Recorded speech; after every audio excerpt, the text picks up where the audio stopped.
This way forever. I'm sorry, Miss Jackson.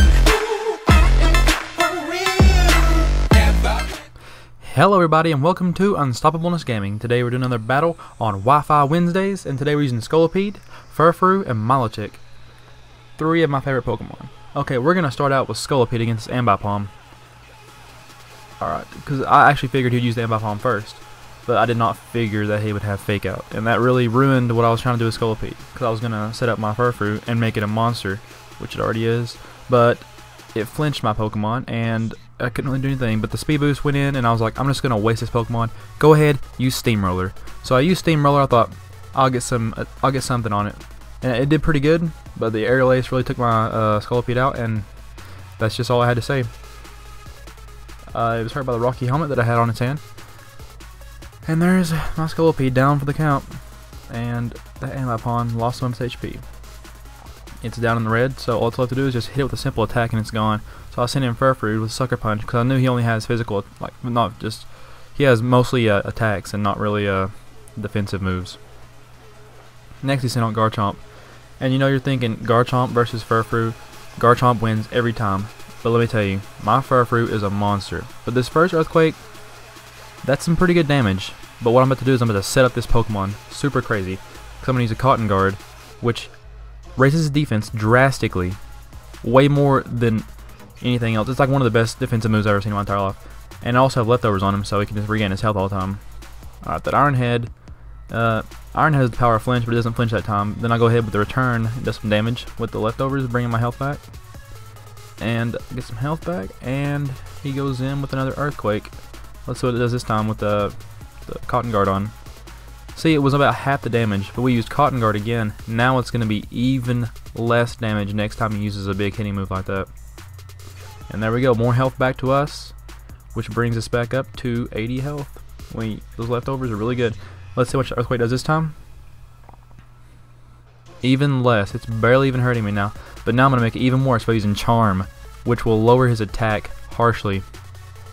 And that's going to make it hurt even less than it did before, which is like insane. Like, how can it not? That's like one of the most powerful moves with one of the most powerful Pokemon. And even the stab doesn't even help the damage that much at all. And then he even sends in Aerodactyl. And I thought, okay, the Aerodactyl is going to be a lot harder to take down than a Garchomp. But you're about to see what's going to happen here, because I'm about to do the same thing I just did to the Garchomp with this awesome stalling Furfrou with insane defense. Alright. He Mega Evolved his Aerodactyl, and I was like, whoa, that's going to be a little crazy. He used Rock Slide, and I was like, this is going to do some damage. And it did absolutely nothing.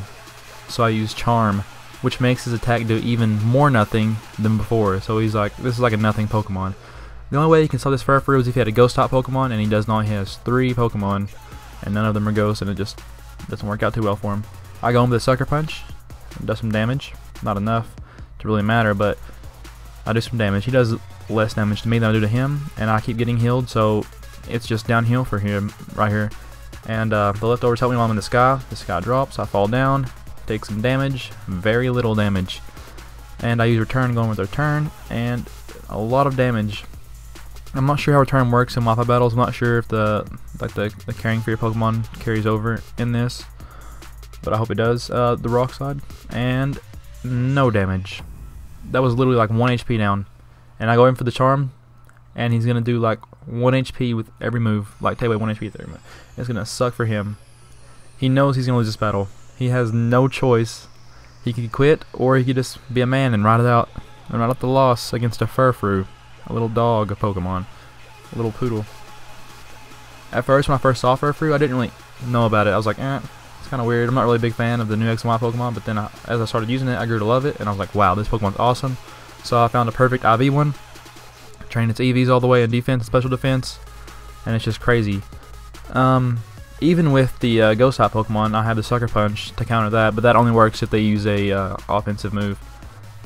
So hopefully I can take out some Ghost type Pokemon, and that's a protection against that. So if you guys want to set up a Furfrou, just set one up like me, and it'll be pretty good. And there goes the Aerodactyl with the return. It's not very effective, but it's enough to take out the Aerodactyl. He's gone. And time to send in that Garchomp one more time to get rid of his last Pokemon. Thank you, leftovers. and the Garchomp is out in the battle.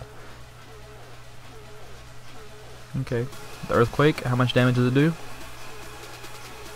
Alright, it doesn't do awful damage, but not enough to really do anything to hurt me with the leftovers healing more than it actually hurts. So, there's nothing really he can do right here at this moment, except for let me win. And that's what he's going to do. He's going to go in with Iron Head, and it flinched and I couldn't move. But I still have the leftovers to heal me up, and I'm back over 100 health thanks to those leftovers. The Dragon Claw goes in with the stab, and there is no damage taken, almost. No damage. Even, I put another charm just to be mean and get on his nerves, and I think it worked. I bet the whole time that he was behind his DS just screaming. Thank you, leftovers. And another Iron Head. Let's see if it flinches again. And it flinched, yes, it couldn't move. Iron Head's a pretty good move. I want to set up Pokemon with Iron Head. But what's going to take forever is me taking out this Garchomp with the little moves I have. Alright, he can't hurt me, so let's use Return. Alright, there we go. Return did a lot of damage. He's in the yellow, his health is down, and he's about to go out. I go in for the Sucker Punch. Not enough to take him out, but enough to get him into the red. He goes in for the Earthquake. Still. Oh, it does a lot of damage with the critical hit. Wow. Okay, well, we still got our leftovers, and we still got a little trick up our sleeve because he has only offensive moves, so we're going to use Sucker Punch. And that Pokemon is gone. Yep, Garchomp fainted. And that's the end of the battle, guys. Thanks for watching. Also, if you guys like my videos, don't be afraid to go check out the rest of my channel, where I have other Pokemon videos, and I also have other scary videos and Minecraft videos, whatever you guys want to see. And I will see you guys next time on Unstopablness Gaming.